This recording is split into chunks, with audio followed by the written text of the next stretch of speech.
What's up, pirates? It's your homeboy GM with One Piece chapter 942. Sorry I wasn't there last week. As I told you before and before again, renovations wasn't even not done yet in my room until now. Finally renovated, so I will be returning fully at 100% from now on, unless I'm sick or something like that. But anyways, I'm back. Let's get the show on the road. Before I start this review, let me just remind you that it is very important to encourage the manga industry by purchasing the official releases, because a lot of people put their hard work to make those happen. You can find them online at your local bookstore, or better yet, you can even download legally the digital versions. They're even cheaper. Also, I am doing a manga project called Heart of Wildfire. The link is down below. We are now at 10% already funded. If you want to encourage our project, check it out. Check the link. Check everything about the page, the images, the previews, the updates. Every help is welcome. So thank you in advance. Okay, it is chapters like these that I love One Piece so goddamn much. People telling me that, oh, they don't like One Piece because it's too long, it's too childish, for whatever kind of reason. I just don't get these people, because this is an amazing story, and this is one of those. And this chapter is one of the many examples of why this series is so successful. Basically, this chapter, it was all about one guy, Yasu. Turns out that Yasu's real name was Yasui Shimotsuki, a daimyo of Wano, one of the great lords of Wano. And we saw a little flashback with him and Oden. We don't see Oden perfectly yet, but already at that age in this flashback, we could already see that Oden wanted to sail the sea, and he did get that chance when he became. No, maybe not when he became, but soon, perhaps at that same period of time, he had that occasion to sail the sea alongside Gold Roger. But anyways, you see Yasui, who was more strict and less smiling at that moment, but he had a very still like confidence in Oden, that he would become a proud, strong, and inspiring shogun. So back then, we could say that Oden was carefree, and he just wanted to go adventuring. So you already see an aspect of what he was during the past, and perhaps one of the reason why he was able to sail the sea alongside Roger. The throne was supposed to go to Yasui, because obviously he was more strict and serious, but something happened definitely for Oden to become shogun at the end, and I'm pretty sure that it pleased Yasui that his master, the true heir, gained the throne until the coming of Orochi. We go back to the present, and Yasui has been captured in the previous chapter, and he is delivering his final speech before death comes to claim his life. And what a speech! The guy, he said it all.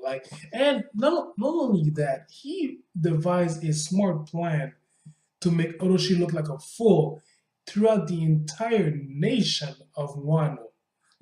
People don't even care about Kumurasaki. They're just focused on Yasu's funeral execution. Sorry, it's all about him right now.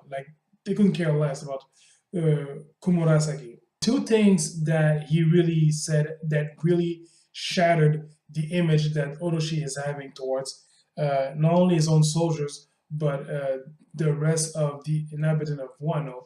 One thing he said, that the crescent moon emblem, it was just a trend, and Orochi took it seriously and imprisoned everybody who had no ties with the Kuzuki clan in jail, which is a lie in some way.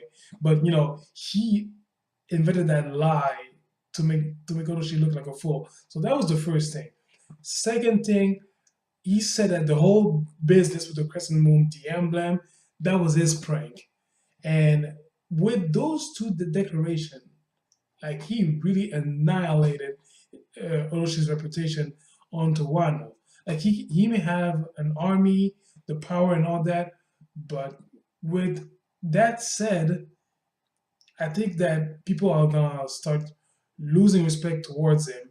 And even though they may fear him, because he does have the power, he has Kaido on his back, it's still gonna hurt him at some level, and his power over Wano will be weakened to a point that the people are gonna rebel against him, especially the people loyal to the Kozuki clan. I mean, we've seen a few, some of them, Inuarashi, Kineman, Ashura, Boy Ashura, like they were all ready to go save um, uh, Yasui from execution, but they knew that it was his last speech, and whatever he was going to say, that was going to be the the great spark for this final battle to start. So it was just an amazing moment for this character. Even though how as silly as he was, it was beautiful. At the end of the chapter, we learned something new. Everybody starts laughing at Yasui once he is executed in a very dramatic and bloody way. May I mention, and poor Otoko is crying but smiling at the same time. And we learn that from Momonosuke's sister, uh, we learned that those smile, like the inhabitants are smiling, that's the only thing they can do. Like their emotions, pain, sadness, everything else, they were stolen from them because of the manufactured devil fruit, the smiles, and it starts to make sense. So the side effects of these manufactured devil fruits leave the people of Wano with smiles. Only that, at least the people that are affected by it.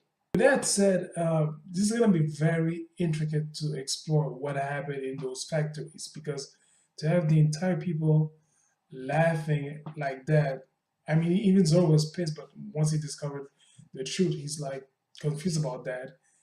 I think we all are, but I would love to explore what happened with this whole thing, the small fruits and the relation that it has with people unable to cry, show pain whatsoever. So, but seriously, this was a great chapter, very dramatic, passionate at the same time.